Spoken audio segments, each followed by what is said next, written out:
Bago ka matulog, gawin nyo muna ito upang sa ganon habang ikaw ay nagpapahinga ay hindi ka madapuan ng mga negative energy. Sabi nga po nila, once na nagpapahinga po tayo ay mas mabilis kakapit sa inyo ang mga negative energy dahil nagpapahinga yung diwa.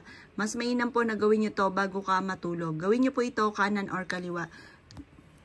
Mas mainam na kulay pula ang gagamitin po ninyo na panulat po upang sa ganon kayo po ay makontra nyo kung ano man ang mga negative na maaaring maganap. Yung mga evil eye na yan mga bossing ko ay para layuan po kayo. Proven po ito, napaka-epektibo po nito mga bossing. Mainam gawin nyo po ito bago ka matulog. Pero hanggat hindi naman nabubura yung evil eye sa palad po ninyo, ay huwag nyo nang buburahin pa. May mga tao kasi na akala nyo okay sa inyo yung mga nakakasalamuhan ninyo, yun pala ay ginagamitan ka ng kaliwa. Mainam po mga bossing ko ay magawa nyo po ito para magkaroon ka ng mabisang proteksyon. Proven po ito. Pero bago ka matulog, magwi-wish ka muna. Layuan ka ng mga tao na hindi maganda yung intention po sa inyo. Makamit nyo kung ano man ang inyong mga ninanais. At ang mga tao na may mga evil's eye sa inyo ay layuan na po kayo. Ganon ang mga pagwi-wish.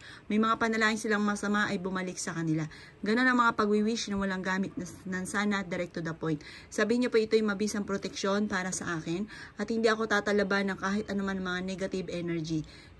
Kung ano man ang panalangin nilang masama ay bumalik sa kanila. Ganon ang mga pagwi-wish na walang gamit na sana, direct to the point.